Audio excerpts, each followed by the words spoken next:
Welcome to the Dylan Experience. Today is episode 75, and I've got a special guest for you. But before we do that, make sure you like, subscribe, follow, do all the things that you need to stay in touch with the podcast. My guest today is a men's mental health coach that focuses on healing things like trauma, lack of purpose and passion, as well as being a support structure for the many men that are struggling through life right now. She is a fellow TikTok influencer with over 150,000 followers who shares daily content to help men become more in tune with themselves and their relationships. I had the pleasure of joining her on her online summit, which was at the point when this comes out a year ago, in the year of the man 2021. But I'm excited to share with you Elise Micheals. Elise, how are you? Doing fantastic. Thank you so much for asking. I'm loving that you already threw in the distance of time in there. Yeah, so we're filming this in September, and it's coming out obviously when it comes out in February. So this is it's always fun. I like to, like, when I do this podcast, when I had my baby, or when my wife had our baby in May, my goal was to kind of like push out my content as far as possible in terms of my podcast. So I've just kind of like built up a bank. And at this point, I'm just kind of like adding to it a little by little. Because I knew I wouldn't want to do social media, and I wasn't wrong. Like, if you look back at my content, now in September, I just haven't touched social media very much. I haven't been on TikTok. I haven't been on Instagram for sure. And so I'm okay with that. And that was something that kind of surprised me, because when I set out on this journey, I was like, I'm going to do content daily. And then a baby came, and I was like, I don't care, because that was more important. And that's where we are now. But obviously you're on the other end of the scale. We already talked about that, but at least enough about me. Tell me, and specifically tell my followers and my subscribers here, who are you and why do you do what you do? Like, where did it begin? Where did it begin? Well, thank you for that introduction, first of all, and congratulations again on your baby. Thank you. It's been awesome to view your journey, and like you said, we're at opposite ends of the spectrum. You had a baby and stopped doing social media, and I broke up with my relationship and started doing it more. So here we are, the reason why I'm on the podcast. So the reason why I work with men when it comes to mental health and trauma, the men part found me, but helping people through trauma was something that it was like scratching my own itch. I had a pretty dysfunctional childhood, went through life happy-go-lucky, joyous, because I didn't realize anything was different until about 25, and I had a relationship end, and I was super heartbroken, and I said, I can't keep repeating these patterns. There must be something here that I'm not seeing. So that's when I got a therapist, which was awesome, but it still didn't solve all of the patterns. I felt like there was still something missing. So I think we talked about this on a different podcast that we did, but I dove into a lot of different things just to solve my own patterns. And once I started to understand neuroscience and how the brain works, I understood there is a logical process to healing your trauma. So I started posting about that content on LinkedIn, looking to find female clients. And ended up only getting males who reached out for help. And so from there, I saw the need for men needing support in mental health. And I just said, yo, women have a lot of support and men really don't. So I was a little nervous, but I just opened up my doors to be a support for men. And I've been doing it for almost 3 years now. It's like the best decision I ever made. It's awesome. I always find it remarkable to see like parallels in people's stories and mine. And what's funny is, like, at the age of 25, I also like broke up in a relationship. And that's when my suicide attempt was, but like it was the same start. Like at 25, that's when things changed for me, and I started to kind of transform myself. So it's really interesting to see like those parallels. You, correct me if I'm wrong, you grew up in Wisconsin as well, correct? Yeah, I keep forgetting that you're in Wisconsin. I feel like Wisconsin has a pattern of dysfunctional families. Oh, for sure. Like, I think everybody's family is dysfunctional in Wisconsin. I have to look this up. It's like one of the highest per capita like alcoholics or Yeah. something. But it's so normalized. You in high school, everybody has had an experience where they go to a barn party and just get drunk off of like Bud Light or something like that. I didn't drink until I was 27. So I never went to any of those things, but it was like so common. People would just get wrecked on the weekends at like 15. It's nuts. So in 2019, Wisconsin ranked third in the country in terms of the percentage of adults who drink alcohol at 64.4%. It's insane. The highest behind only Washington, D.C., which makes sense, and New Hampshire. D.C. is 68.7 and New Hampshire 64.6. Going on New Hampshire. I don't know. Random. Like New Hampshire is one of those states you forget exists. Like, are you okay over there, guys? Like, and we didn't even ask the question about Washington, D.C. because we all know what's happening there. That's a nightmare. This has never been good. I mean, people at least know what Washington D.C. is. New Hampshire, you just like, what? What happened? I didn't even remember you existed. There's it's like saying Rhode Island. Like nobody remembers. There's not even that many people there. But 64.6% of people there drink alcohol. So no, it's always so funny and interesting to kind of hear how people kind of came to the like what they do now, like on this podcast specifically. But I wanted to talk specifically about, you said you had a therapist and then that didn't do enough. And I've heard that before many times. Many different clients have talked about it. And one of the things that kind of strikes me is how much lived experience kind of matters in the work that we do.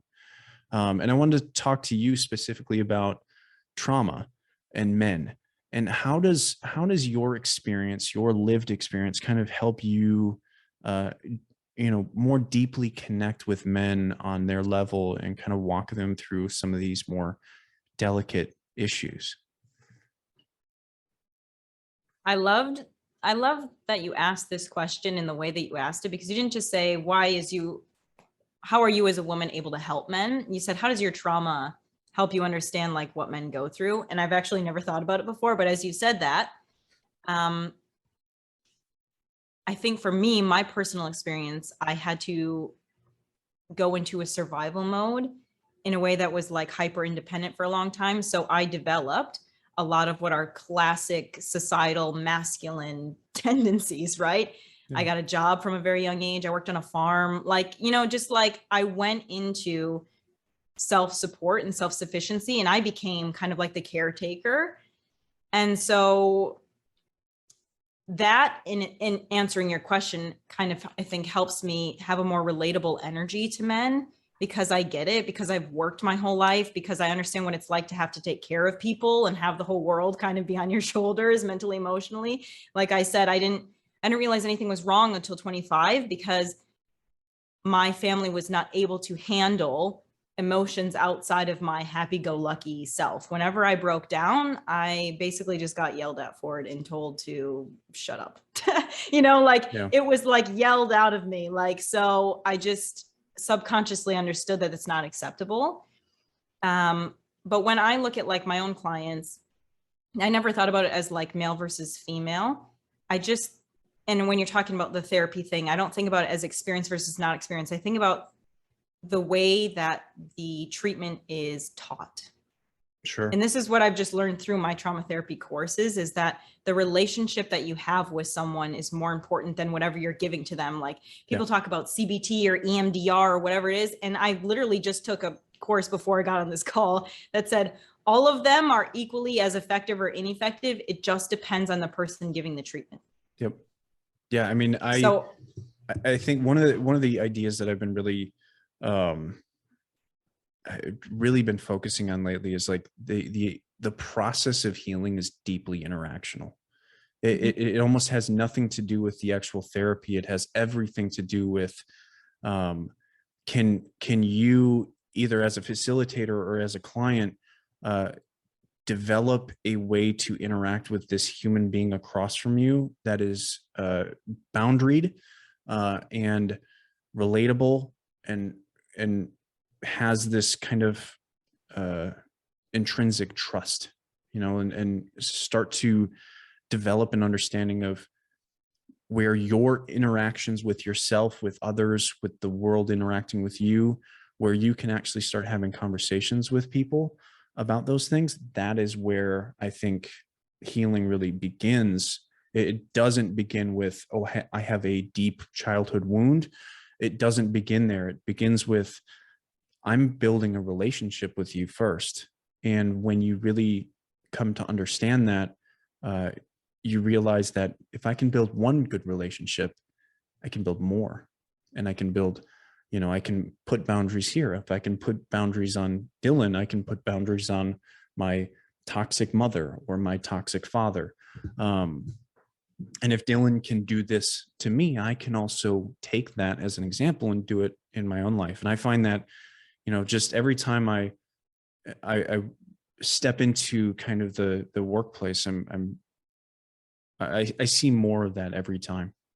And I'm sure it's probably the same. I feel very much like we are actually like the opposites of in our field. Like, you didn't expect to find men, but you did. And I didn't expect women to come to me, but I did. Right. And yet I don't know. It's remarkable. I've always found our conversations really interesting because I feel like we are kind of the equal and opposite in our fields. Yeah, and I feel like it happens a lot actually with men wanting a female mentor and women wanting a masculine mentor. And I think we've talked about this before. Perhaps we fill in some kind of gap with mother and father wound. Which is just really interesting because I get people who ask me a lot, and I'm not sure if they ask you, they're like, oh, do clients ever like get crushes on you, or they just hire you because they think you're good looking or something? And I'm like, it's not like that. The energy of the people who I attract are there for healing. It's like, it's just very interesting how people think about things. And you're right. Like, the reason why someone goes to like a therapist or a coach and chooses that particular therapist or coach is because something within them senses the ability to find trust and support within that environment. And you cannot have a successful coach or relationship if there isn't a foundation of trust and support. Like, the client needs to feel like you are demonstrating healthy relationship for them. Yeah. And you have to, there has to be, I think what steps in the way of that is judgment in any way. And I think that's where a lot of therapists or coaches or, anyone that's kind of stepping in this field, at least from my experience in listening to my clients and talking to them, that's where I think a lot of people go wrong, is that they bring some form of judgment of action or decision, or of listening to these people tell stories and then making a judgment of this is right or wrong. And that becomes, at least maybe, and maybe not with men. I'm actually kind of curious what your thoughts are, because with women, that judgment is remarkably negative experience for them. So what is your experience with that in the bringing judgment into the conversation with you? Can you give me an example of? So I think one of the most prominent kind of situations is the church, right? So if you're involved with the church, you might go to a Christian counselor, right? And this Christian counselor then says, if they follow the word of God and they say, this is what's right for you, this is what you're supposed to do, this is how you're supposed to do it. And rather than, allowing this person to freely express themselves, even if it kind of contradicts the word of God, or, the situation in which they're able to speak to this person, there's judgment there because this person is very in tune with the word of God rather than in tune with the feelings of this person. So whether they say something and they're judged, or they don't say something because they think they'll be judged, that situation is becoming less and less useful and functional for the client, and they step away. So that I think that's probably the best example I could probably give right now off the top of my head. Yeah, I think a lot of people are afraid to even start therapy or coaching because of their own self-shame also. When it comes to judgment, I mean, there is no place for it in a therapist or a counselor's office. If you feel judged by your therapist, I think it's something to bring up, because there should be no judgment discerned by you within that place. It should be a judgment-free zone because your personal perspective doesn't have anything to do with the client. Yeah, I mean, if you, I think it does. So, and here's what I will say: if you bring it at the right time and in the right format, right? I think it's okay to bring your personal perspective, but if it's to determine righteousness or wrongness, you probably have made a mistake. I think if you clarify the use of like narratives and anecdotes to discuss certain topics and help make topics relatable, I think it's actually quite beneficial. If that makes sense. Yeah. And like we said, it really depends on your relationship with the client. Correct. I try not to put any, of course, everything is biased no matter what. You can like not avoid true non-bias, but keeping it as equal as possible so that they can take their own perspectives through the learning that we're doing, right? Giving people options, giving people decisions, giving them different perspectives. I see that as kind of my job as opposed to putting my own preference, because there's no way that we could know what's right for someone else. Right. Even if you think that you would do something else, so like, this is what I would do. But at the same time, it doesn't really fucking matter what you would do because you're not that person and you don't have all of their trauma and their perspective and their experience. Like, every single person's perspective belongs to them and them only. I think and let me ask you this with men versus women, right? Because I deal with so many more women than I do men. One of the beneficial things that I do is when there is a challenge or maybe a differing of perspectives, I work at it, I don't do this right away, but we work up to actually challenging each other of, here's this perspective. What are your thoughts on it? Let's challenge each other on this. Because in many realms, women have a very difficult time challenging, oftentimes a male figure, but just in general, challenging things and being relatively disagreeable. So I always work on this idea of challenge me. Tell me when I'm, when you disagree with me, how do you disagree with me? Why do you disagree with me? Talk to me about this and express these feelings. Do you find the same issue or do you practice the same thing with men? It's funny because, like you said, men and women are very different. So it's hard for me to say and make that comparison because I used to have female clients and now it's just only been men for a very long time. And I can't like observe myself in this scenario, but I always play devil's advocate with my clients because I'm trying to challenge them. Like, that's how I operate. And then I also always say in the very first session when we talk, I said, I need you to be authentic. And if you don't resonate with something, if you don't agree with something I say, I'm not always going to get it right. Just let me know and we can work on it together because this is for you. Right. So I do encourage them to challenge me. I think that's a lot easier for men because what I will often find with women is that I express that and I continually express that because what I've had an experience where I say something and 2 weeks later, I hear a response, or 3 weeks later, or in a text message or an email, I hear a response. But the direct confrontation in the moment is not always available right away. And so I find myself, I've just always had this as a practice of, I want you to tell me if there's something wrong. And I recognize things really quickly. I'm really adept at recognizing those things. So it's really interesting that you say that just once and do you get a response right away or is it delayed? No, so this is what I was going to say also. It's hard to know because I'm very intuitive. And so Yeah.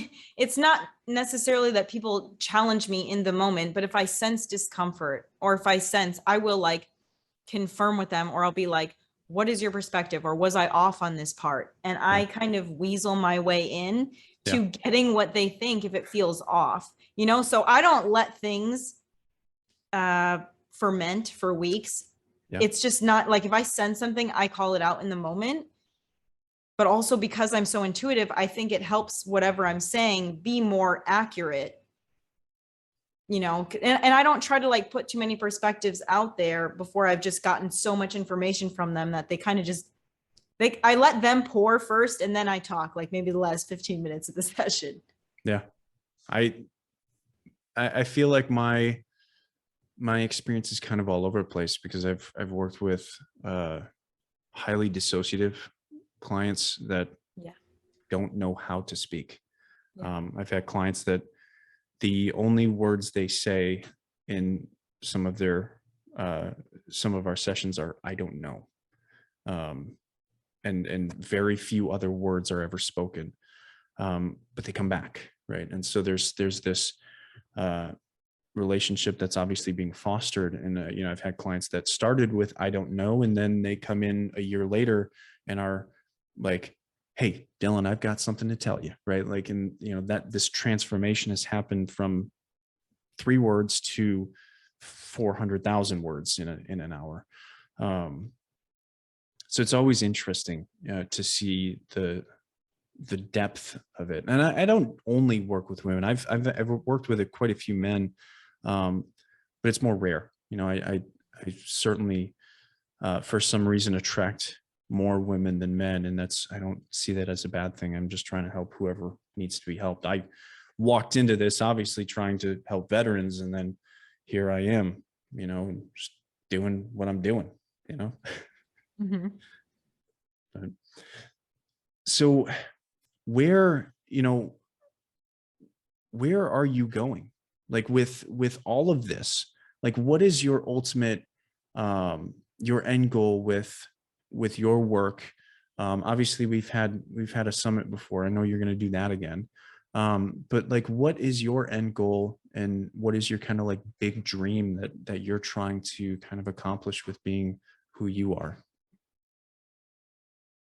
To change the world, to change the way the world views men's mental health, so that the next generation of children doesn't have to needlessly suffer due to societal expectations.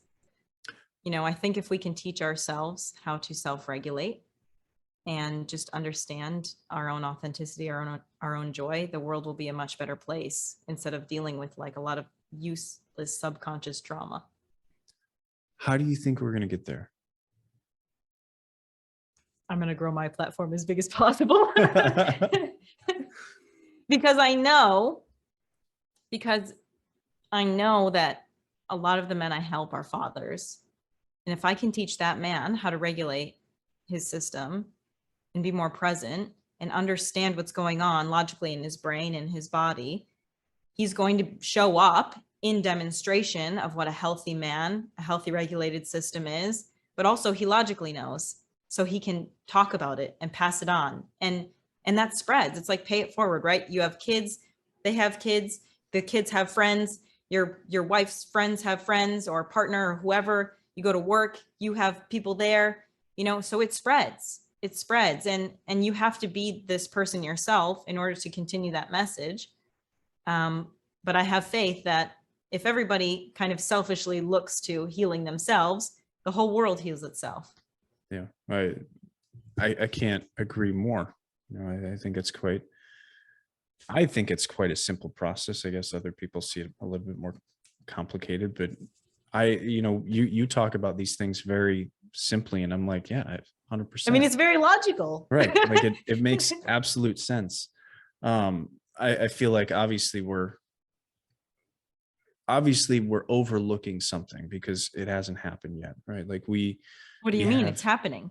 Well, it is happening, but you can't just say it hasn't happened yet, because it will never have happened, because people are continuing to evolve as who they are, and the right solution will always be changing. But as long as people know the basics and the foundations, like the foundation for who we are will change, right? Like you create an impact, but it's an evolution.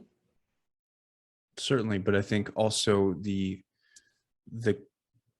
contrary or the contradiction will also evolve as well.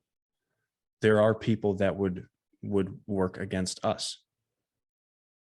And so there's always kind of this balance of because I come from military, right? Like and what the aging veteran community looks at the military and now and says it's a soft army, right? And there's a contradiction right there, is the active work that so many people in the military and the leadership in the military have put in place to work against that mentality and that culture, to make it better for soldiers coming in, and then also to make it more mental health focused for those who are actively in and getting out, is still not good enough, and is not good enough for the people who went through the hardship of what the military was before my time and before. And that's just an example for the military. There are so many people out there that look at mental health and say it's, a bunch of wussies and a bunch of soft-hearted people. And so like there's still this contradiction that I think will always exist, even with the evolution of how we approach it. I think we can't just like kill off all the people that don't agree with this and say, here's who we have left and let's continue. There's always going to be this contradiction because there's hardship and there's not hardship, right? And yeah, and the contradiction just complements the cause. Like, it's one of the universal laws, that the law of polarity, there's always an equal and opposite to anything that exists. But you can't just focus on, oh, there's always going to be racists, there's always going to be bad shit happening, so what's the point of doing the good shit? I feel like that's where people fall. They're like, what's the point? Because X is always going to exist. But I'm not looking at X. I don't really care about that. It is always going to exist, but I'm going to do what I can over here to just reach the people that I can that want to be open to that. And they're going to reach the people that they can who are open to that. And it's okay, honestly, for me that the other side exists, because we need contrast in the world. yeah. Yeah, I mean, it certainly creates a specific subset of adversity that then creates people like us, obviously, which is always interesting. I do think there's an eventual kind of transition closer and more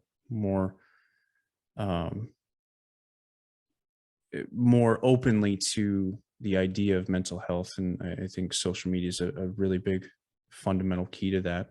I am curious, with all the work that you do on social media, it's clearly beneficial to both you and I.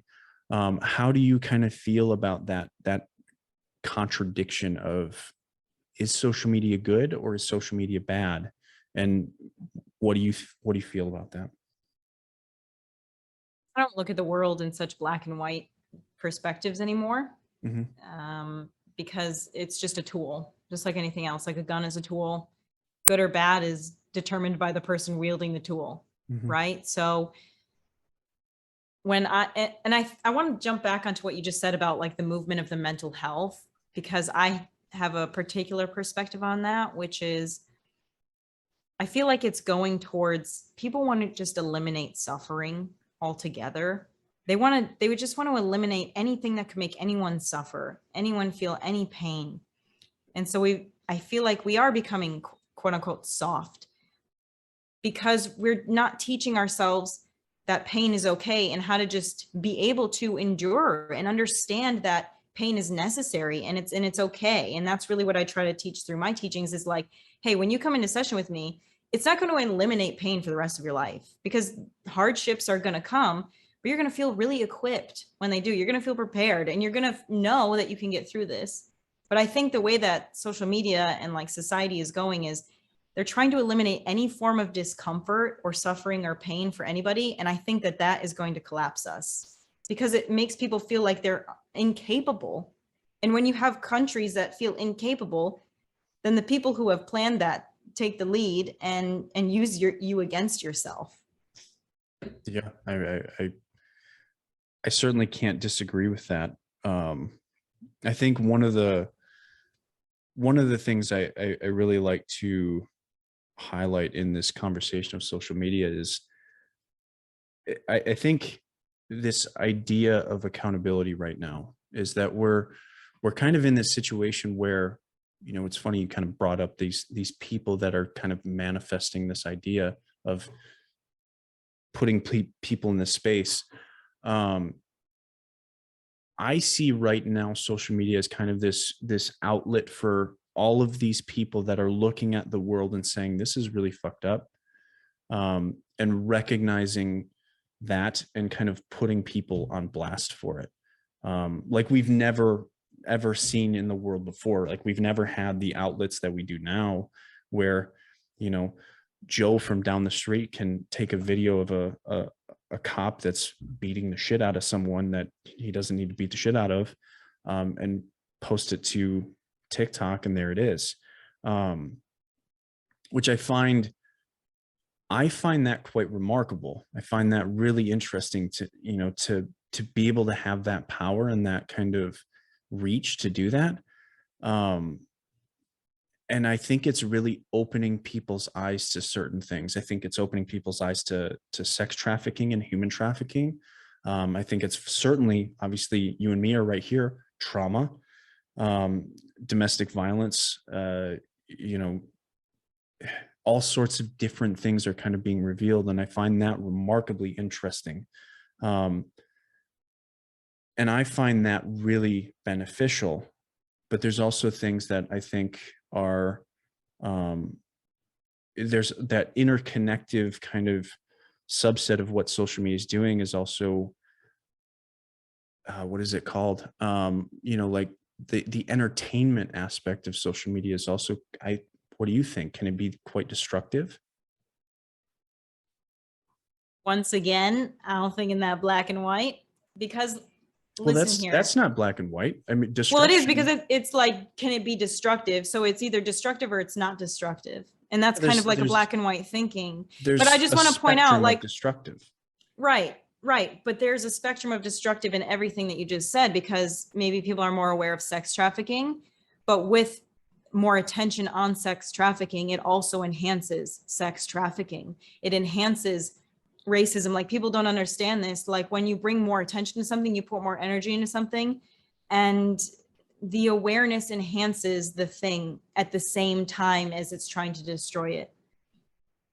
You see what I'm saying? Like, when the news focuses all on negative things, your energy and your response to that is like, now you're searching for all the negative things, and your energy is quite low. It's quite depressed. When you focus on happy, inspirational things, you start to have hope. You start to feel excited. You know, you start to, you know, display that type of energy, right? So social media, like, and how can we hate on like the pure entertainment, right? If there's a comedian on there, there's people dancing, entertainment serves its purpose too, for pure distraction, for enjoyment, for, you know, you can't just say we only need a social media full of news articles and informative things that people should hop on the bandwagon for and pledge their allegiance to, because where is the joy? Where is the fun? Where is the decompression? Right? So I think that there is, and then there's destruction in that too, because then people are dissociating from their lives. People are checking out. Right. They're not getting involved with living. And it's a double-edged sword, really. Certainly. And that's kind of, I guess, what the questions are kind of meant to open up this discussion on, is that I'm not necessarily trying to say it's strictly black and white. I know that's certainly not the case. But I do want to have a discussion centered around the idea of social media, right? Like, there's this massive conversation, you know, talking about privacy and, you know, the use of data and how social media platforms are taking this data and then giving it to companies that are building products that are specifically designed to be bought by people that will buy them, and then manipulating people into buying them, right? And giving them to people that they know will for sure, because the data has told them, will buy these products, and then the social media platforms are just getting bigger and bigger because of it. And so like these conversations are, you know, I'm certainly not trying to make it just black and white. I know that we can move beyond that. I think there is an important discussion to be had about the overall well-being of human beings in terms of how we approach social media. How can we possibly know what the overall well-being of human beings is? That's an impossibility. What you just mentioned. And I guess I'm gonna be a little bit of devil's advocate here. Go for it. This is what I do. Go for it. We talk about like the privacy and like, oh, they're selling our information, these big companies that are creating products to exactly what the algorithm tells us that we'll like, and they're selling to us. Like, where's the threat? Like, you're getting sold a product that you would like, that maybe would or wouldn't be useful to you, but you're going to buy it because it's the data of you. And companies have been doing this since the dawn of time, that they could always get data from you. It's in marketing. It's in, you know, how you buy your toothpaste, the tuna that you buy. And to think that what's private? You're going to tell me that the government has spots of privacy for you? Like, let me know. So let me know. This lends itself to a conversation about the 2008 recession. And one of the biggest reasons why the 2008 recession came to be is because low income families were sold mortgages that they couldn't afford. And this debt was bought by people who buy debt, and so on and so on and so on and so on, until this bubble eventually burst. Recession, right? This is the same concept where, you know, these companies are selling to people that don't know how to financially manage their money because they've never been taught, because they've been. But who's responsible for that? That's a good question. And that's what I'm saying. You know, like who's responsible? I know, because 2008 sucked for like the whole world. But who's responsible? Was it the salesman or was it the person? I mean, you could argue about morals, but like moralistically, the salesperson also needed to support their family as well. So like what moral thing, like the Great Depression, right? The people who tore down the houses of the people who couldn't pay their debts, you know, like who's responsible? The overall question is, it eventually lends itself to the overall well-being of human beings. How do we assess that? Because I don't think we do a good job of that at all. Is it our job to assess that? As a society, I think it is. Wouldn't you agree? I mean, what is a society if it is not to? I don't think that you can come up with any one way to have what is good for all.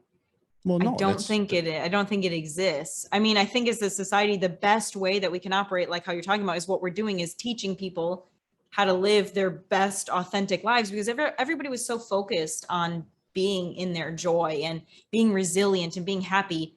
They wouldn't be in a place where they feel the need to take from others. They wouldn't be in a place where they feel the need to gossip and judge, and they would be minding their own business because their own business would be so good. They wouldn't care about anybody else's, right? And you're a more giving, caring person when you feel like a fountain that is with excess, right? Not pouring from an empty cup, but we have so many empty cups that people are trying to get emotionally, mentally, financially from everybody else. And like, then there's the people who are just giving, and they're not being filled up either because they're draining themselves, right? So it's like a lot of empty cups. We need more fountains. I hesitate to agree with you. I want to, because I feel like that's very, it makes sense, right? People, when given what they want and are able to kind of step into what, their, what they appreciate about their own expression and being able to fill their cup and all of that, I think it's wonderful, but I think it might be a little idealistic for human beings. I think it's idealistic to think we should find one way to support the entire wellness of everybody. I agree, but at the same time, it kind of goes back to your argument of then not doing it is obviously not beneficial. So like the question isn't that there is one way to do it. It's to look at the overall well-being of all human beings is to look at the diversity of human beings and say, how do we approach this?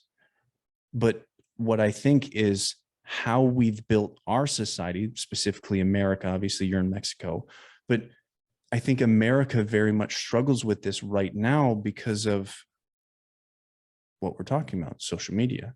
I think social media has this inherent, very specific goal of showing people what people want to see. And that's not always beneficial. And not only that, it's marketed to not the people, it's marketed to the people that are marketing. And that's just not always a good thing, in my opinion, right? And the overall well-being of human beings is being affected by it. It's also being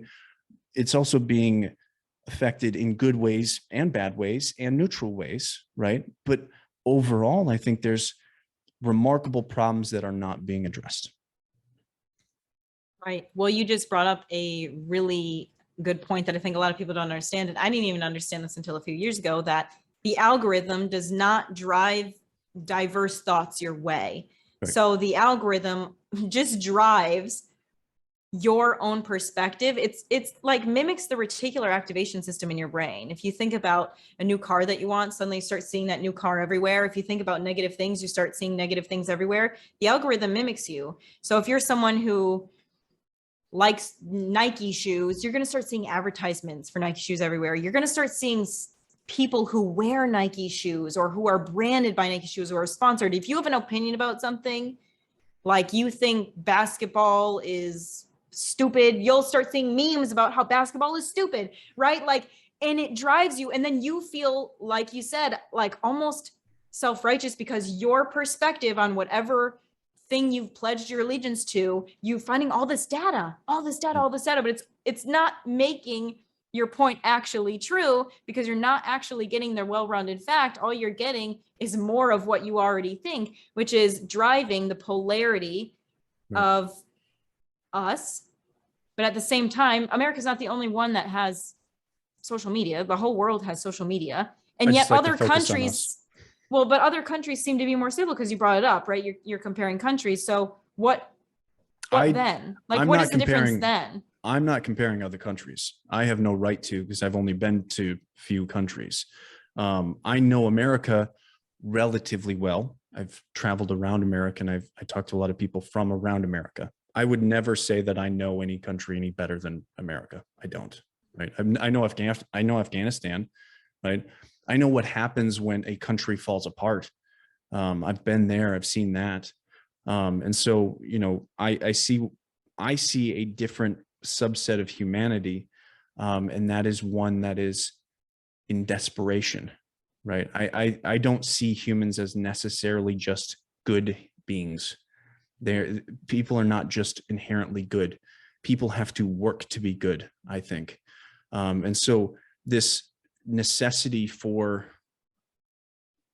I don't even want to say evil, but like criminality, doing what is self-interested, I think is highly apparent. It's in many ways it's hypocritical. I think human beings have a hypocritical sense of, oftentimes a sense of value structure where they're willing to say this is what's right, but not willing to do what's right. And so when I look at social media specifically, I look at it and I think people who craft these algorithms are obviously trying to do something beneficial for their company or themselves, whatever. And so it's crafted for them, right? People jump on the platform, right? Like creators like us, we're trying to do something beneficial. There's also people on the platform that's trying to do something what they think is beneficial, but is actually quite harmful, right? And opinions differ, right? Like we can bring up a lot of different names in this scenario, but it's all a matter of opinion in some regards. Human trafficking exists on TikTok. It exists on Instagram, exists on certain platforms. I would say all platforms. And so, like the idea is that if a person steps on TikTok that's not a creator, they jump on, they see this, they see things, they might see us or they might not. They might never see anything like us. And they'll follow the track down into, remarkably negative behavior or harmful behavior. I think of negative behavior as being harmful to other human beings, right?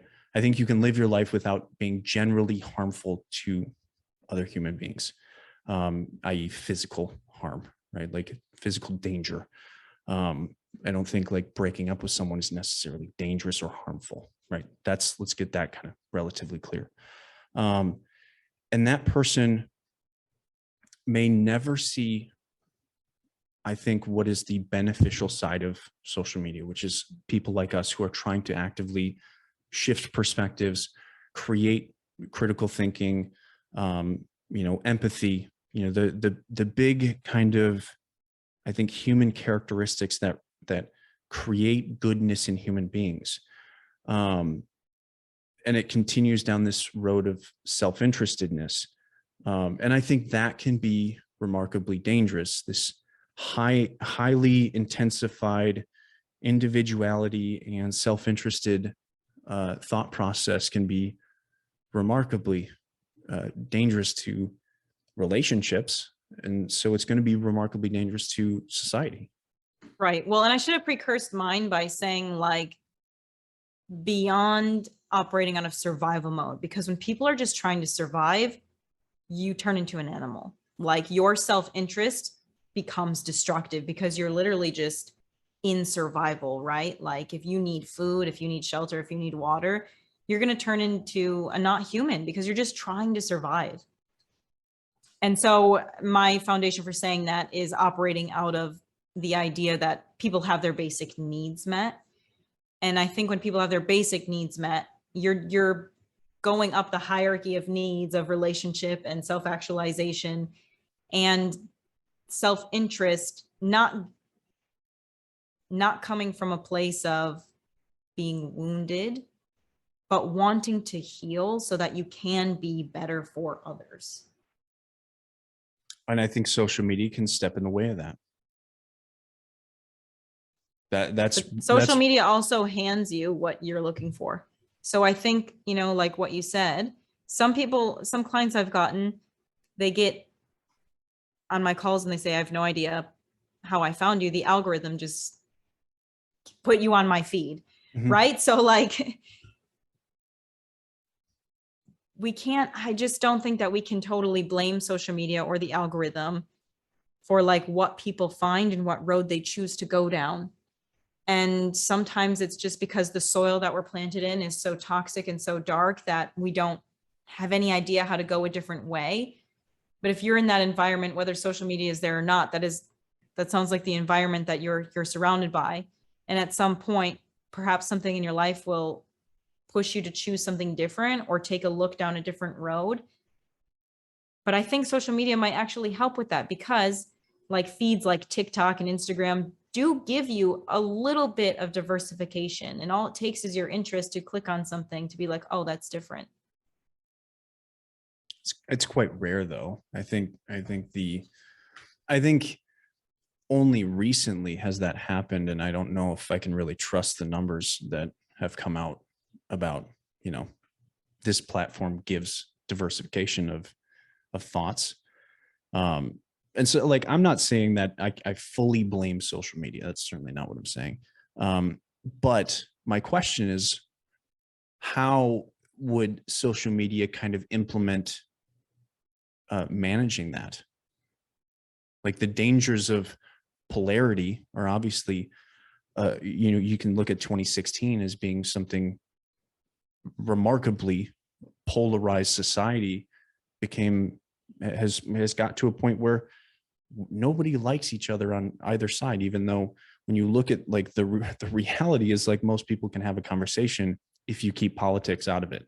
But the second you bring politics into it, people get violent, they get angry, they get upset. They can't have a conversation, even though most of them probably agree with each other if they really got down to it. Like that's my question is always going to be, how do we look at social media and hold them accountable? Not just the people that are being blasted on social media for, saying what they're saying or doing what they're doing, but rather social media themselves. How do we look at them and say, you're not necessarily doing enough to bring people into a relatively more humanistic kind of, I don't know, perspective?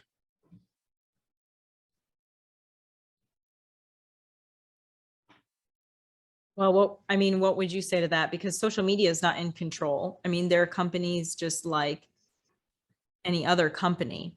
And the trick is that you think that they're controlling all this thing. Like there's always a guy behind the curtain. And the guy behind the curtain is the guy who has the most money. Because the world is run by who has the most money, who has the most power, who has the most control. And you'll never know who that guy is. Multiple of them, I'm sure. And that person, we don't know whether they're working in the world's best interest or not. And I don't think that you can like rack your head with, how do I change social media so that it takes responsibility? You cannot force anyone or anything or anyone to take responsibility.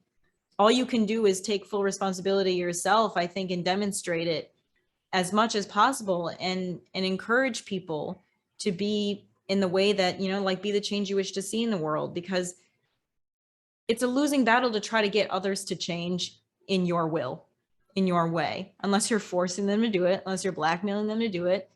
Because even if you have a client who you're like, yeah, you know what, if you did this thing, I know you would feel better. And then they cave in to what you say and they do the thing, they didn't choose that. And they're going to fall back into their pattern because they, of free will, it didn't do anything for them. They didn't actually make the choice or the decision. So in that instance, you're like, I'm doing this for the goodwill of humanity. You're going to be better when you stop doing alcohol or stop doing drugs. Like, I'm forcing you to do this. And they're like, okay, yeah, I believe you. And they just fall right back into it because they didn't make the choice, because you can't force people to do things, even if it's for their own good. You just can't. People have to find it within themselves to make the choice. I think, but we're not talking about people. We're talking about organizations. I think Organizations are people. But they're made of people. An organization is different than just a person, though. That's like, that would be like saying a corporation is one person, and so it pays taxes as one person. That But corporations also make up units of people like them. They're a unit. They're all collaborating with the same thing in mind, with their own, and everybody, like you said, everybody who's part of the machine, who codes the thing, they're working in their self-interest to support their family, to get ahead, and they're not thinking about the whole of society. So that's not true, because there's recently a Patreon actually just had an incident happen where its entire security division just left, just quit. And one of the reviews that came out on, I think it was Glassdoor, came out with the potential that Patreon was actually not taking down human trafficking, sex trafficking, minor sexual content, was not taking it down unless legally told to do so. And so their entire security division just quit. And so these individuals working for this organization decided they won't work for this organization, but the organization continued to do as they will, right? So the organization and the people that work for it are not always mutually exclusive. So that's kind of what I'm saying, is that organizations are not necessarily the sum of all their parts. They're some of maybe all of their leadership, but the parts look up to the leadership and say, I don't agree with that. I can say this from the military standpoint, right? The soldiers on the ground look up and we're like, the fuck are you thinking? That's a moronic idea, right? But then we have to do it because leadership told us to, right? And so like, the army is not made up of some of all of its parts. At some point, we're going to say, no, we don't agree with that. And so like, I just don't agree that organizations are the same thing as human beings. And so with that being said, we have some control in how we say, right, this is where congressional and legislative laws can come forth and say, how you approach making an algorithm and determining what people see can be, in fact, monitored or impacted by us, right? That's not taking away free will. I think sometimes it's really beneficial that someone step in front and say, there is a line to be drawn in terms of free will. Because if some people had, had no limit on free will, then we'd be marrying 10-year-olds. We'd be giving away 10-year-old girls to 60-year-old men. That's not right. In any world that we live in, I will never agree to that. And I think that's a majority of the population would agree with me. And so we need to have a conversation about how we can say to this organization, this is not right, and it needs to be monitored. There needs to be some kind of function that says, we look for this and we stop this. That's in my mind. Yeah, and I guess it just depends, who chooses the line to which free will is crossed. Because there's a lot of laws being passed right now that a lot of people agree with and that a lot of other people don't agree with, like the overturning of Roe versus Wade. Right. Like, you could be someone who's against abortion and so happy that that law exists, but there are people dying because they have, ectopic pregnancies and they can't get the treatment that they need, and, feel that we're going backwards. And it's like, where is the line drawn? Like Andrew Tate's banned off social media, Trump's banned off social media, and you could definitely argue that they went too far, but who draws the line? Who draws the line? And at the same time, it's just who draws the line, I guess, is what I'm saying. Is like, how do we know? How do we know what is correct and what is not? Because once you put one foot in, it's a slippery slope. It is, and it's a good question. Like all of those, and not all of those are the same thing, right? Like talking about Andrew Tate and former President Trump comparatively to Roe v. Wade, those are very obviously drastically kind of polarized situations there. That again kind of lends itself to a conversation catered towards people, not leadership, right? And to me, I think redefining how America kind of leads itself is really important. I don't know if the representative government that we have really actually represents people, and that is a question that I don't think this is necessarily a political podcast, but every once in a while we dabble in these areas because we're talking about, I think, mental well-being. But at some point, the defining characteristics of, let's just take something like human trafficking, that can be addressed, right? That's a pretty clear-cut issue in terms of how we can look at that issue and say, this is not good for people or not, right? It's not like Roe v. Wade. It's not like President Trump or Andrew Tate. This is very specifically highly negative to a very small or very specific group of people, right? Children, right? Minors, and even potentially young adults. And so like, I feel like we can ask that question, like, where do we draw the line? But that's a pretty clear-cut issue. Like, why aren't we actually approaching that line, right? Like, there's relatively little being done about that in many regards. Well, you say that, but at the same time, there are many advocates for sex trafficking. Obviously, it's not extinct, so there's not enough being done. But when we're talking about like the government and leadership, and we're bringing up like there's so many things that, then you have to ask, what's the priority? What is the priority? Where is the line to be drawn? What is the priority? How do we lead in the best way possible? It's like, and that's where social media opens up the opportunity for all of these things to be addressed by groups who are advocates for them. Their hearts feel called to advocate and eliminate and abolish certain things, because one government, one person can't possibly focus on everything. And that's like the sad truth of it, is like, if you want to get something totally complete, like you have to be full steam ahead with it. Mm-hmm. And so like what that kind of brings up the point of like, what is the role of the government? What is the role of our leadership? Yeah. Is it to advocate for all of these different things? Is it to advocate for the people? Right now, it seems like they don't fucking know. I don't see any actual things being turned out, because just because I'm in Mexico doesn't mean I'm not an American. Our leadership is chaotic right now, and it's been chaotic since it became kind of like a reality TV show. Yeah. And there doesn't seem to be a direction right now. And we're like bees where the queen has died, like just messy, like we're all working. Like when the queen bee dies in a hive, the bees literally like die because they're confused. They don't know what to do. The queen bee gives the directions.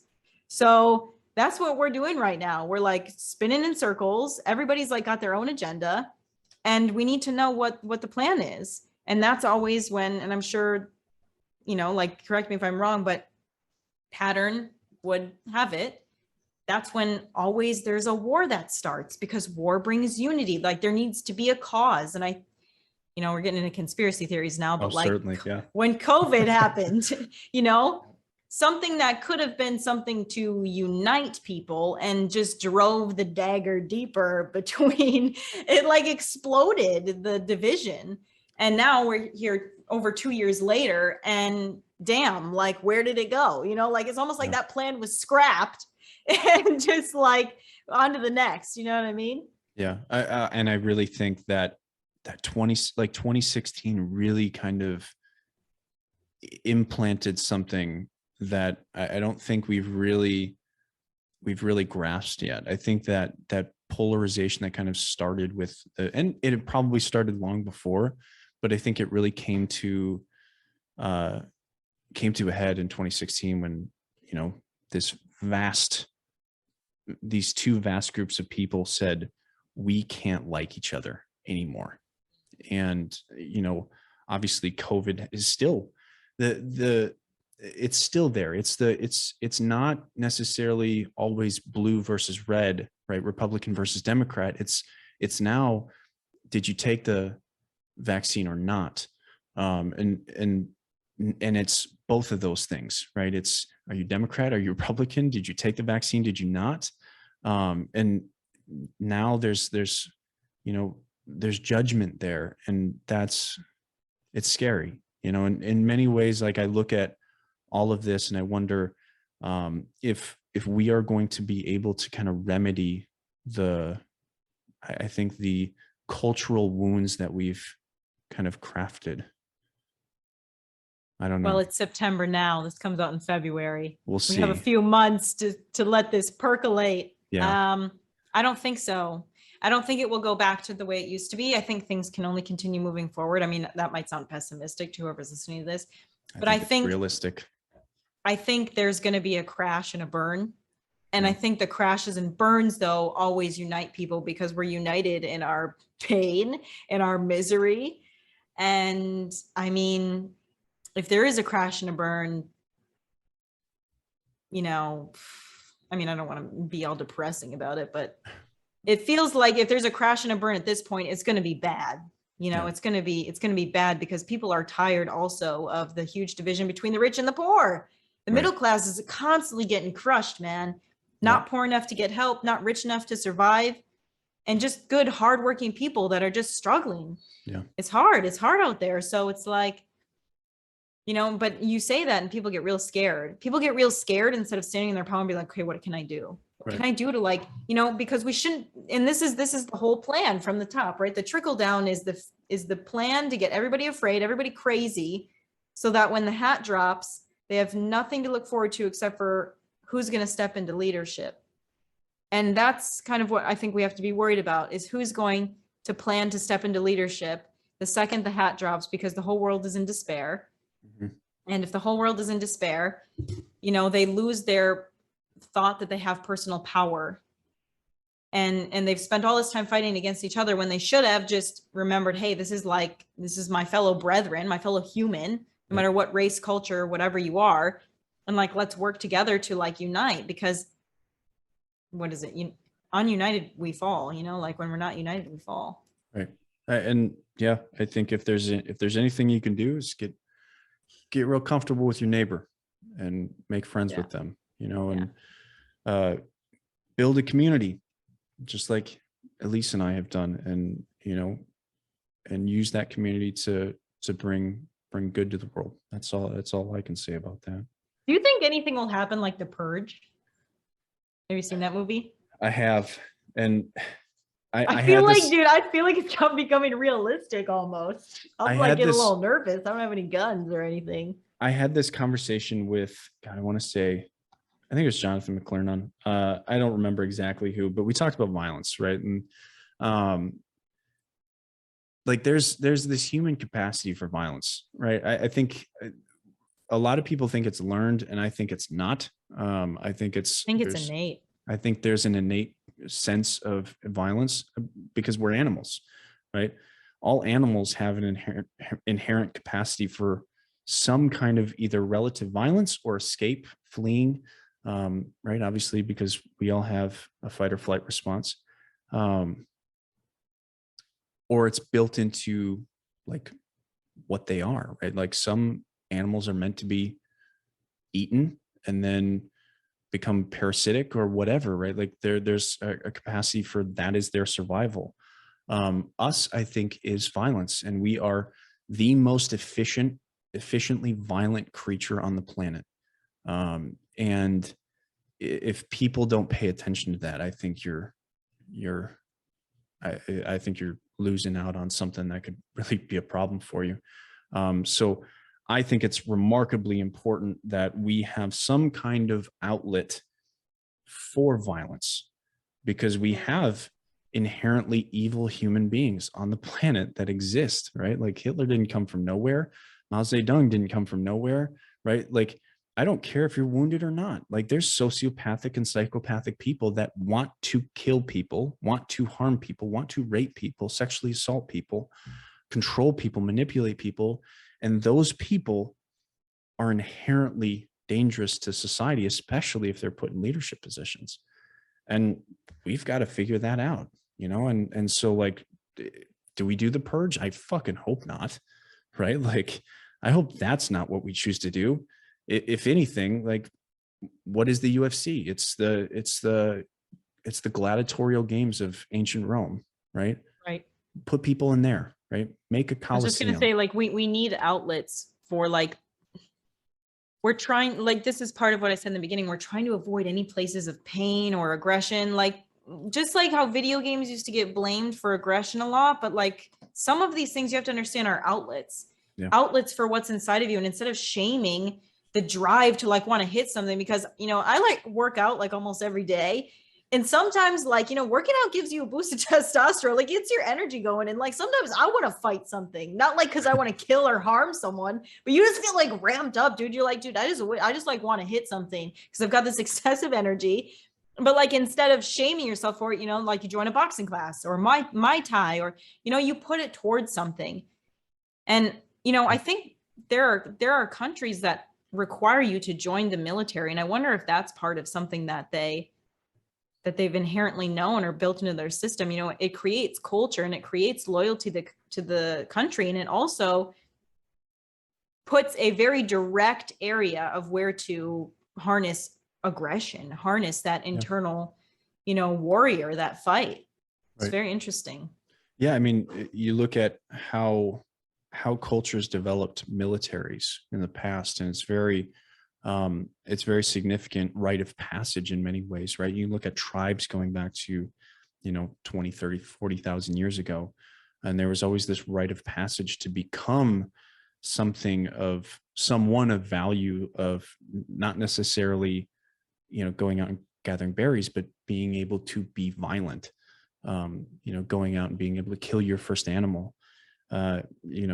There's something to be said for people who step into being able to manage violence.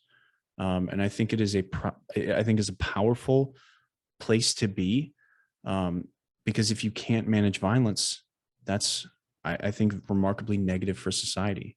And it needs to be addressed, right? Obviously, we put criminals who cannot manage violence in prison. Now, is that always the best place?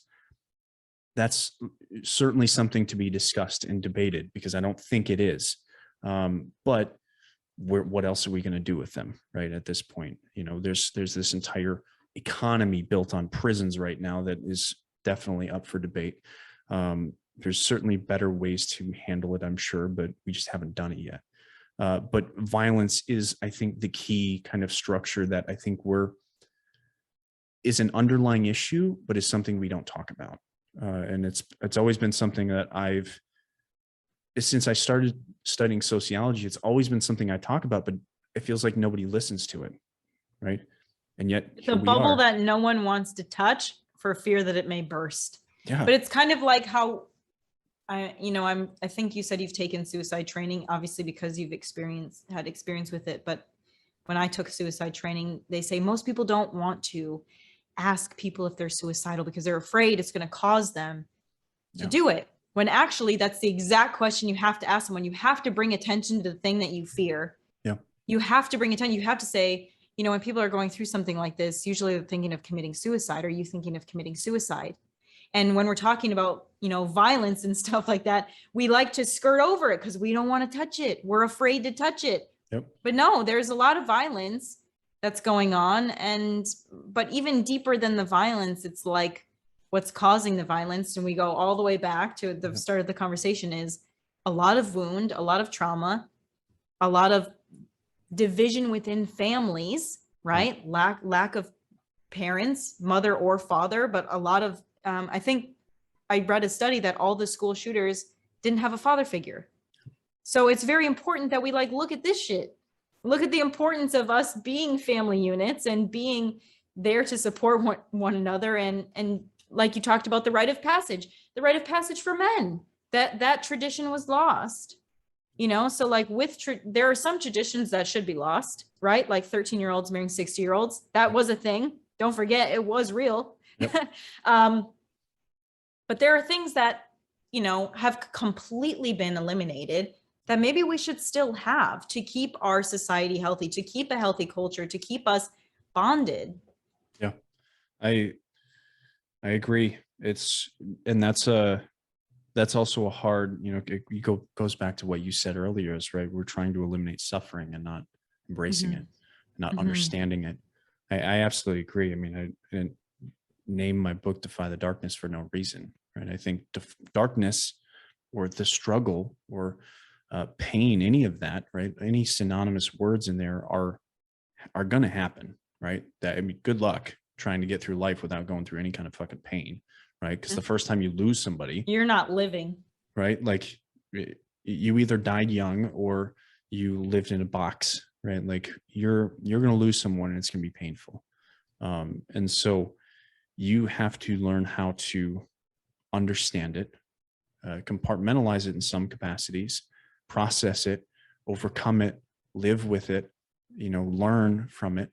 And if you want to be someone that impacts society and impacts the thing that you went through, you then have to learn how to share it and express it and use it for the benefit of other people and not just the benefit of how you get through life, right? It's not mandatory that you come out of, all of the darkness and share everything. You don't have to, but to really help people, it requires you to really deconstruct it and decompress it to a point where you can actually share it openly, right? Obviously, I try to be an example of that, where I can talk about my suicide attempt.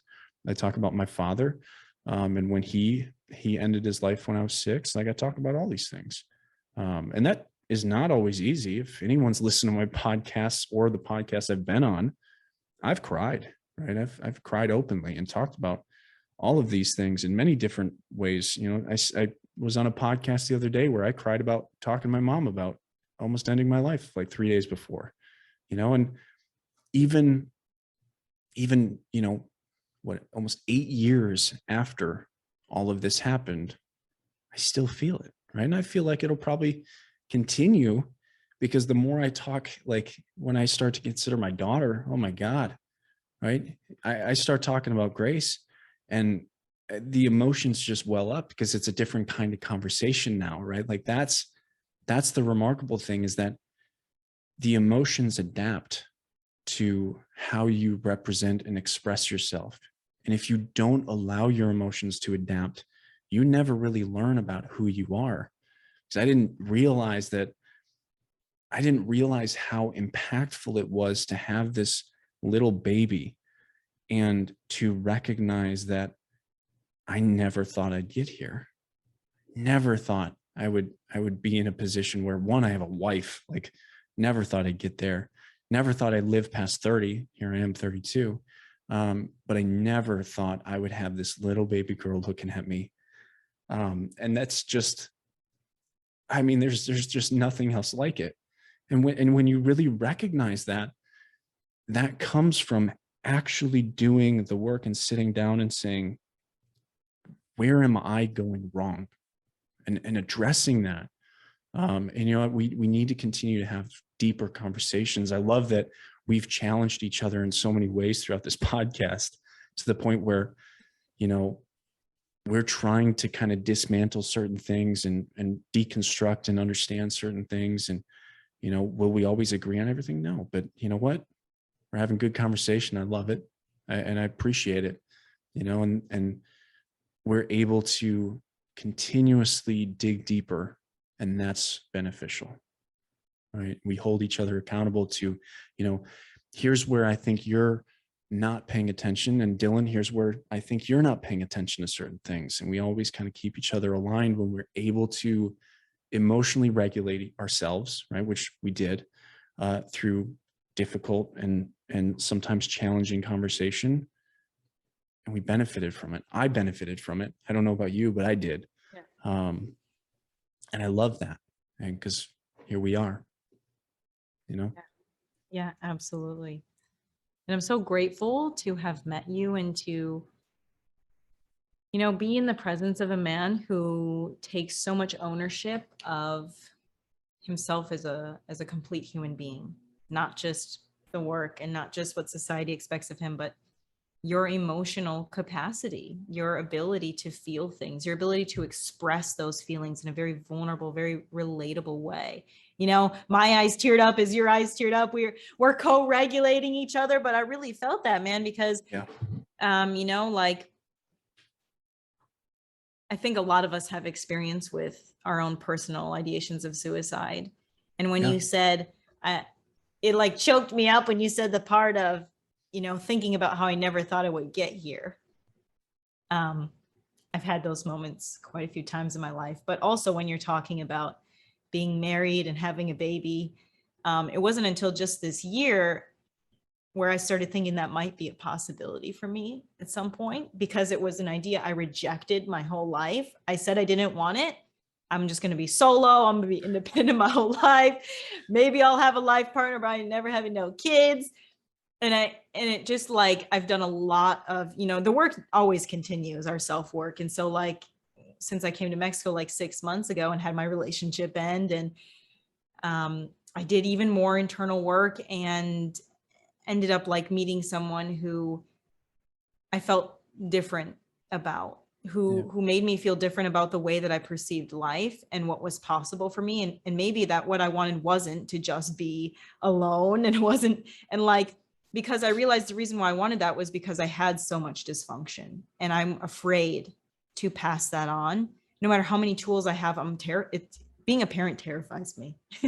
Being a parent absolutely terrifies me. And the dysfunction of seeing dysfunctional parents terrifies me. Me being like, what if I fuck someone's life up because I've chosen a wrong partner, or I get divorced, or I'm not a good mom, or this or that, you know, like you can become so encumbered with your own fears about things that you reject the idea or the possibility of them completely. So to have this come to me and be like, maybe you could be to this point, is like, I just got so choked up when you said that, because I feel like I'm at this turning point now where I'm like, maybe this could be a possibility for me too. And then you think about, you know, those are the little pockets of hope that you kind of give yourself, of like, you got to keep going, because you don't know how good it can get for you. You don't know what's waiting for you. And the end is waiting for all of us, guaranteed. So you might as well just ride it out to see what happens, because nothing ever stays the same. So misery does not continue to stay the same forever. Happiness doesn't stay the same forever. Something will shift, something will move, and things will be different. Just hold out for it. Yeah. I that is probably, I think, one of the most deep, the most deep sentiments I've ever had on this podcast. Right? Like, I don't think anyone's, I know people have cried and dug into things, but I think the relatability of kind of discussing something so recent, because that is so recent, that's so deep, the depth of really recognizing this is something I could actually have, and I didn't recognize it until this year. I mean, that's remarkable. And especially as a coach, right? Like, we don't talk about that all that much. Like, I really haven't discussed that, obviously, because Grace is, to me, and she's Adeline Grace, I call her Grace, is so recent to me that I really haven't stepped back on social media and talked about it.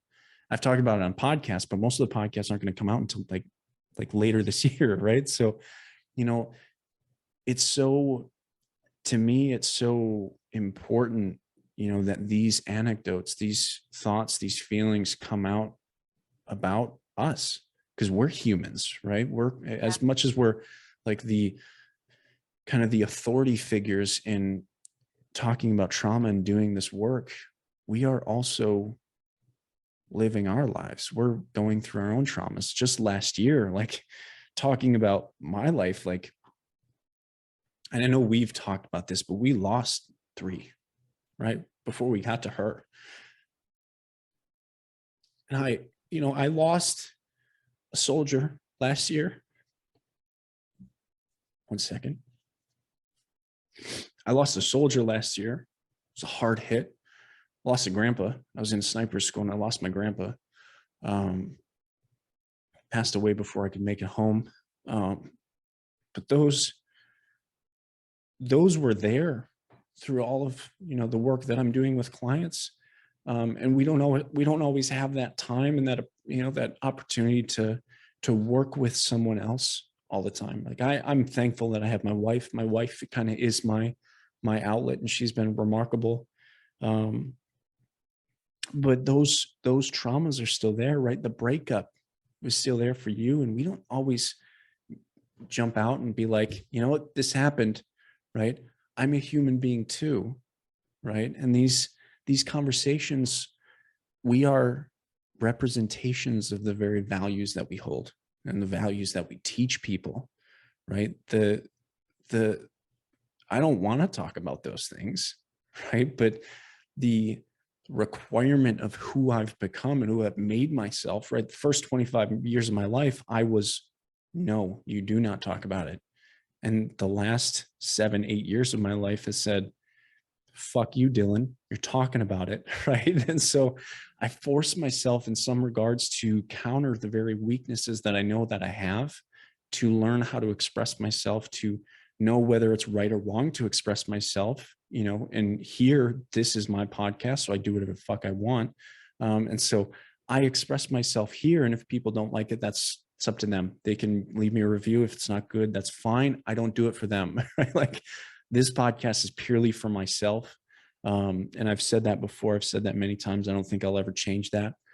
That's why I call it the Dylan experience and not the user experience. It's for me, right? This is my own healing in some regard, because it forces me to express and talk about things that I normally would hide from the world. And so to really think about that, like, you're doing the same thing. And that's when you put 2 people in a conversation like this, it's a really powerful thing, to feel emotions. And we're sitting here co-regulating and, doing the work. This is doing the thing, right? And this is powerful. This is important. I can just feel that what I am saying to you is received, and what you're saying to me, I hope you are also recognizing it's received. And that, I think, is a good relationship. It's a damn good thing. That is exactly the benefit of having a coach or a therapist, someone who is trauma informed, someone who can be a good foundation of what a healthy relationship looks like. So you can go into the world and create a community of these. Because even though I didn't solve all my problems with my therapist, she's still my therapist. This is like 5 years later. I don't have her like on a consistent basis, but I know she's there. I anchored her as one of my constants, because there was no one else in my life that I could have. And I think some people become not ashamed of that, but like people get into this idea of like, we shouldn't have to pay someone to care. And it's not that you're paying someone to care. It's not about Sometimes, that. like you are ensuring you have a constant in your life. And sometimes you need that more than anything. And that constant provides you the foundation to create other constants. especially especially if you yourself are not a constant. Yeah. I think that's probably one of the most powerful things. Like when I was 25 and I was struggling through all of my things, I knew for a fact that I was not a constant for myself. Right. I just had a conversation with a client today that she was talking about. She recognized that one of the things that she valued was self-deprecation. She valued that for all of her life because that's what she knew, right? The disapproval of self. That's what the definition was for her, right? She knew that the culture and the environment that she lived in was, I had to disapprove of myself. And so she created that. And I can tell you that was the same thing that I did, right? And so I recognized that I needed someone to help me understand I couldn't do that anymore. Right. And that's where all of this for me, it really began was I started with conversations with my friends, with my sister. And again, this is the one that's really emotional, my mom, right? And forcing myself to know, right? To know that this person knew that I was going through this, right? When my mom knew that I was going through something that was suicide related, I forced myself to change that outlook and say, I have to learn how to appreciate myself and be a center for my life and be a constant in my own life, or else I'm not going to do the work. When she knows, that means I know I have to do the work. Right. And so that's how my kind of relationship worked, is I had someone else that once she knew, that was the initiative for me to do the work. Right. I used someone else. Not everyone works like that. That's okay. But it's incredibly beneficial sometimes when you have someone else in your life that forces you to say, they know it's time to do it, right? It's time to work, Well, I'm glad that you pointed out the relational aspect is what helped you change, because we are born into relationship. And there's a lot of rhetoric out there about you got to love yourself before you love others. You got to heal before you get into a relationship. But relationships are where we heal, because when we're babies, we rely on our caregivers to take care of us. You didn't learn how to be an individual before you learned how to relate. Yeah. So to think that you could become an individual and heal relationship problems as an individual is incorrect. And the place where I found the most healing, like, you relayed that information to your mom, and that triggered something for you to be like, I got to do the work. For me, the most rapid and transformational healing that I've had in the last 6 months, why I realized this, was experiencing that very loving relationship. It completely flipped so many things for me, because I realized this was the first time I had ever encountered a secure attachment style person, someone who was not representing to me all of the narratives that I played in my head about how I was going to be valued in a relationship. Yeah. And the love that they had was so secure that I was able to reflect on my own behaviors that much more quickly, and change. Like, I just became a better person. I wanted to become a better person because I was starting to see my own narratives reflected back to me. You know what I mean? It was so rapid too. It's like, and it's rapid because I have years of like knowing the tools and stuff now, but I wasn't able to see those things until I hit that healthy relationship. And only then, when I felt safe in that environment, in a romantic, because obviously I had my therapist and she's a healthy relationship, but it's not romantic. It's not the same. Right. It wasn't until I encountered someone who reflected back to me healthy relationship patterns that I felt safe enough to start allowing myself to think that things could be different for me. Because until then, I still was attached to, and I didn't notice that I was thinking this way, but I was still attached to, I have to do everything by myself because I can only rely on myself. Yeah. I'm going to be independent. I just said, oh, I'm happy being independent. I'm happy being alone because I get to do whatever I want, when really it was like, no, I just haven't encountered anybody who I could trust yet. Yeah. I haven't encountered anybody whose energy has said to me, you don't have to be anything but who you are. Because for me, my whole life, I had to be the stability for someone else. Yeah. I had to be that in my relationships. Just take care of people. Even when I didn't want to, even when I tried to like get them to take care of themselves, my energy was that of attracting people who, you know, they weren't going to reflect that security back to me that I needed. And so now I am a much more, I still have work to do. I'm sure that the evolution is eternal, but I feel like this has been such a gift because I was so anxiously avoidant and attached and I didn't know. And now I feel like, holy shit, I'm so much more secure. My partner doesn't have to be there for me 24/7. I think that we start to get all these ideologies also about who a perfect partner is. And it just made me realize also the perfection of a flawed human being.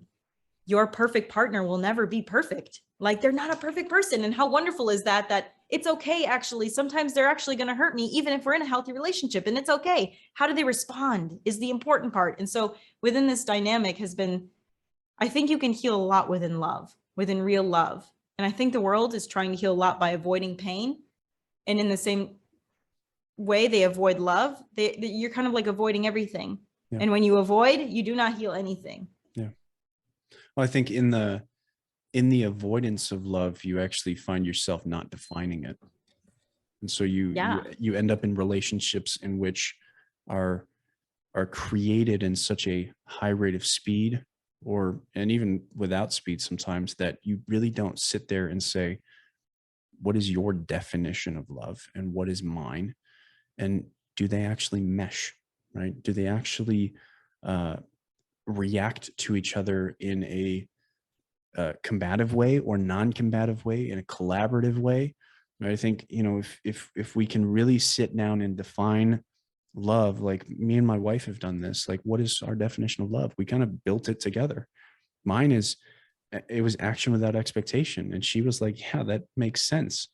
Right. And since then I've really taken that question to so many deeper levels that we force ourselves to continuously adapt that question. What is love? How do we define it? And I think at this point, like I've defined it very simply, action without expectation, but it's where the expectation lies is actually within the relationship, right? You can define expectations within the relationship, but you can't define it within love, right? You can't put expectations on love, right? This no way to measure it, right? You can't take away from someone's ability to give to someone, right? So I really look at it as a one-way road, right? Like if I love my wife, I have a one-way road to her. I have no expectation for her road to come to me, right? Now, if that person leaves me, that doesn't negate my ability to love them, right? And this is, I think, where people kind of lose the idea is that if that person leaves, you don't stop loving them, right? That's why it's a one-way road. You still love that person, right? You're still going to appreciate that person until eventually you find a new place to either turn your road around on yourself or give it to someone else, right? To give it to your children, to give it to your mom, to give it to your dad, to give it to your family, to give it to your future spouse, right? Like these love, I think, is a continuous development of one-way roads to other people, right? But we can't live on one-way roads forever, right? And so we have to define our expectations within relationships of saying, we also need a one-way road to us. And we need people to give to us as well. And so it's not as much an expectation of I need your love to be exactly what I want. I think that's kind of what people kind of try to get, because Exactly. Is your love a perfect match for my love? right. And it's less a representation of I love you to the point where I want you to be yourself. That Yes. is a real tangible, I think, open love that I think lasts for a long time. Right. And I can't tell you if that's truly true yet, because I haven't lasted, a whole lifetime with my wife, but I will let you know. Right. But I think when you can create that security within attachment to the point where two people can be themselves, even if there's mistakes made, it can be remarkably beneficial regardless of whether it lasts. Right. And Well, that's and that, important. yeah, that's so perfect. And that's, I don't know if you follow Esther Hicks or not at all, but she's like a spiritual guru. And, she goes, and Jim Rohn also, I think it was Jim Rohn who had the quote that I'm going to do the best I can for me, for you. And I want you to do the best you can for you, for me, because two people who are in perfect alignment with themselves can be in perfect synchronicity for as long as they can. It's when we start to divert off the road and try to do something for somebody else because we're trying to earn something from them. Our perfect definition of love for how we think that they should be giving it to us, that we start to get all confused and muddled and feel like unfulfilled. And for me, I think my definition of love is a state of being. And I used to, and there's different types of love. Like if you look at Greek philosophy, there's philos and agape and romantic love.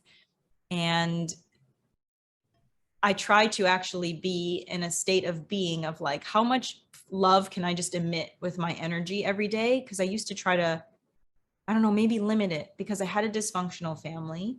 Yeah. And I've created little families all over the globe. Like I go to my ex-boss's house every year for Christmas, and like I see that as a family. And then I also have kind of like a semi-adopted mom and her husband in California, and they're also my family. And then I'm like, maybe I can just have unlimited families. Like why limit it? Like Right. I am allowed to love as many people as possible because Yep. there is no limit. And when it comes to romantic love, I think people get caught up because the narrative is that like within marriage, it's like till death do us part, forever, only you.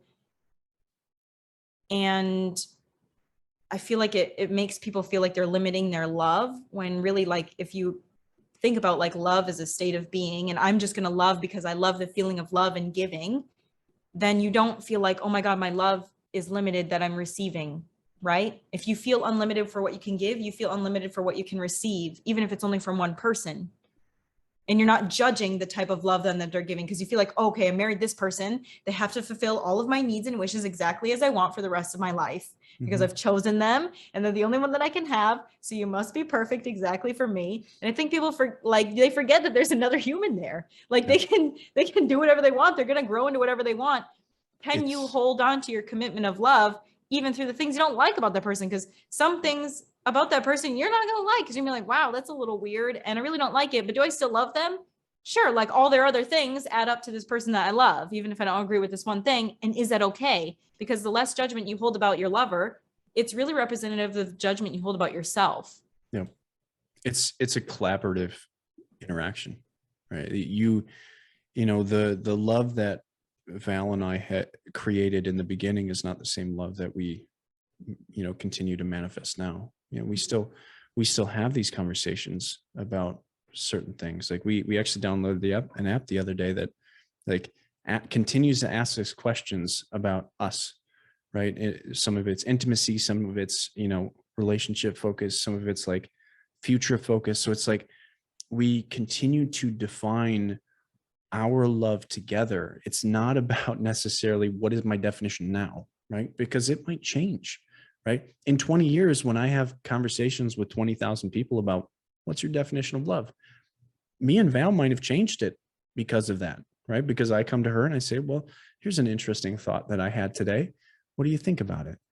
And then we have that conversation and we collaborate and we say, well, maybe this is something that we need to try and, bring into our relationship, bring into our life.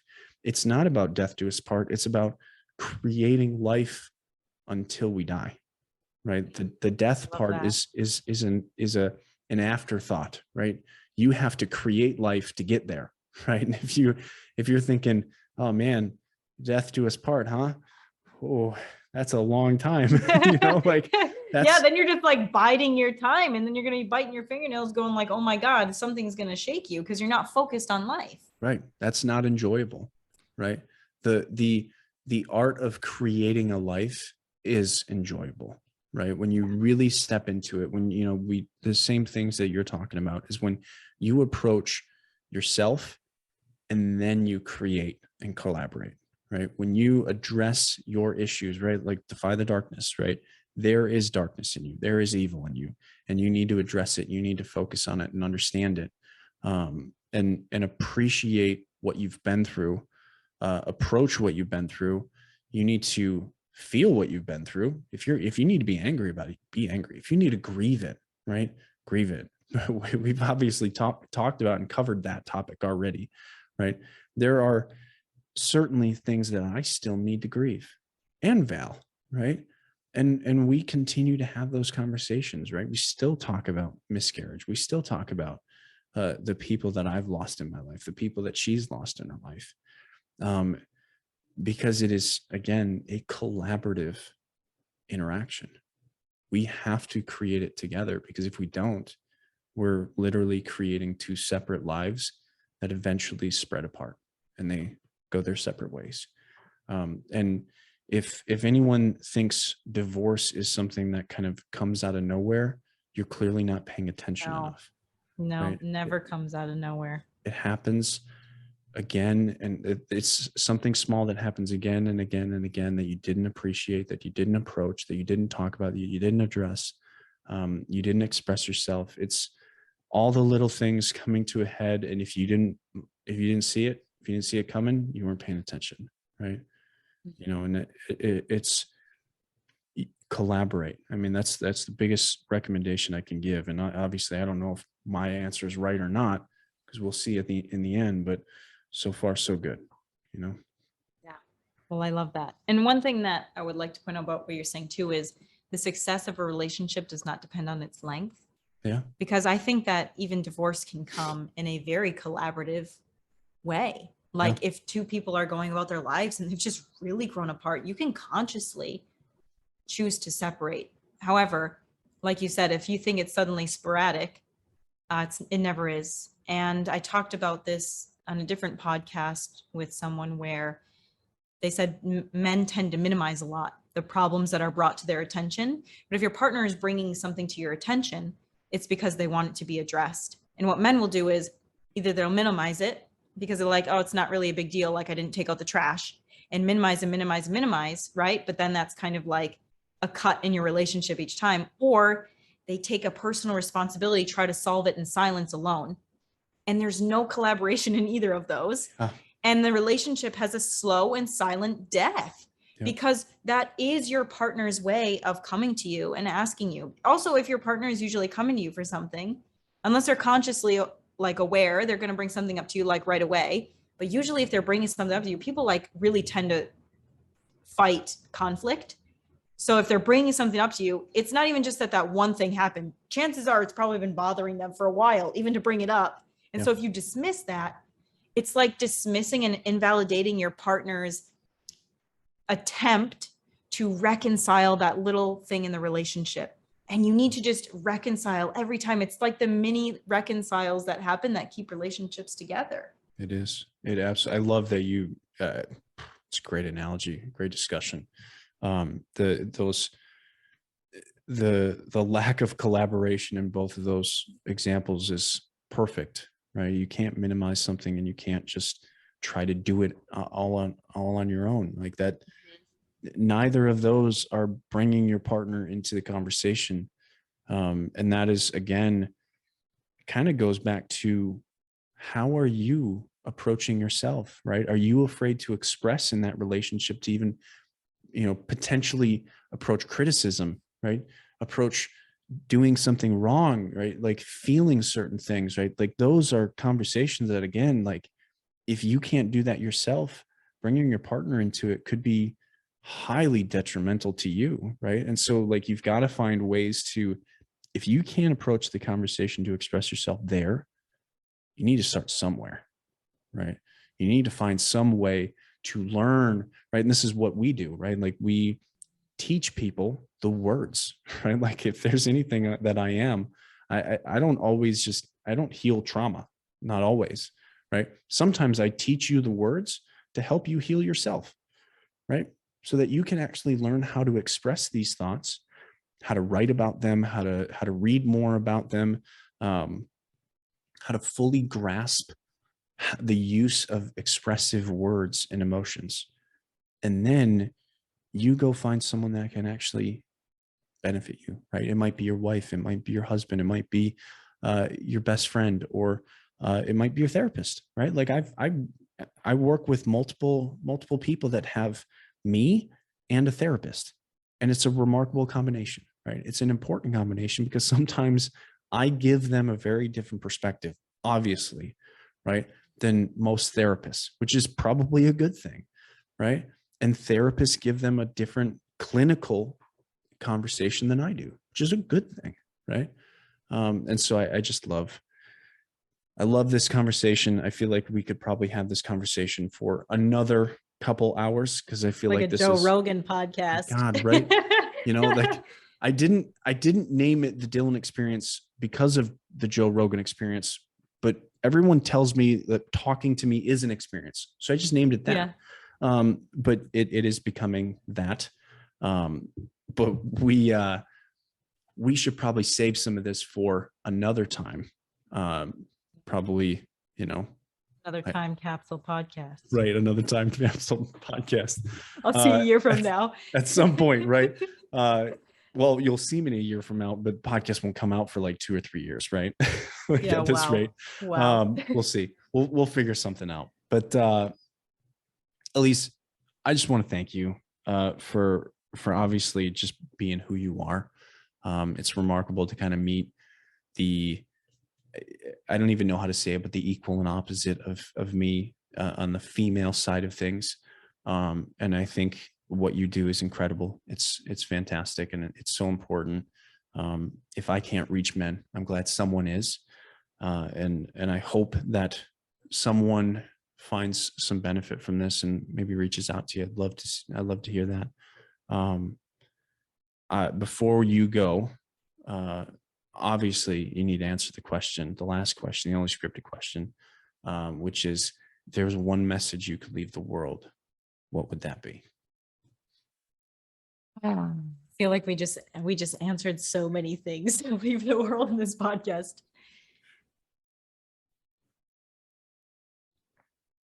I think at this current stage in my life, because I feel like it always changes, find community that you can be authentic in, because your community will save you from a lot of things, and it will save you from yourself when you're at your lowest. So that's what I would say. That's really relatable. And it, you know, to kind of relate to that, it's not always my social media community that I relate the most to. It's actually my veterans, right? The guys I deployed with, like, are my guys. Like they are my, like, they die for me, I die for them. Like that kind of relationship doesn't exist anywhere else. I don't know, and maybe it does, but it's hard to create something outside of deployment like we do. And so like that community, to me, like these are the guys I go out and like, hey, let's go cold weather camping in -35. You know, like who else would say yes to that, right? Just these guys, right? And you know, go shooting, or you know, just if I were to call one of them right now and say I'm struggling, one of them would be here, right? They would figure out like, hey, I've got something going on, can you go see him? One of them would be here. And that's remarkable. You know, when you create such an impact in people, and then also show them that you also are a part of their life. I mean, that is such a powerful thing to have. So create that, create such a benefit to the world that you have people that would benefit you, and I think it's a good person when you do that. I really value people like that. And I obviously value you, and I'm so grateful that you came on, as always. And I always just I don't think I can thank you enough for all that you do and all that you share. So again, I'll say it. Thank you so much for everything you do as well. And also for, I don't have actually a strong in-person community. My social media community has saved me, and I'm almost grateful to myself for building it, because Yeah.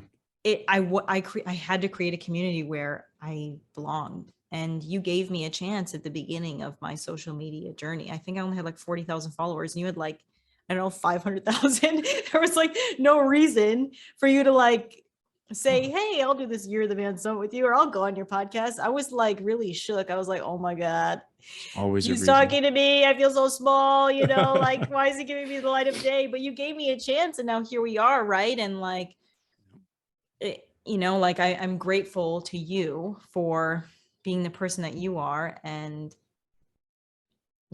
like it makes an impact. You were never small. That's the reality, right? The number of followers that you have cannot determine your size. You are a personality that matters, is important, and has such a valuable thing to say. You were never small. And you just needed to see that. You didn't need me. You just needed to see it. So I hope you recognize that, and I hope you take it for what it is, and you continue to do what you do, because you need to. Not only for yourself, but for many others. Naturally. All right. We got to call it a day. We have to this time. Elise, thank you very much. I appreciate everything. Again, I can say it so many times. For those of you that are still listening, I just want to say thank you if you've made it through this entire episode. This was going to be a long one. I hope you 2.5 hours strapped in for this one. But we'll catch you next time on the Dylan Experience. Thanks, Take care of guys. yourself.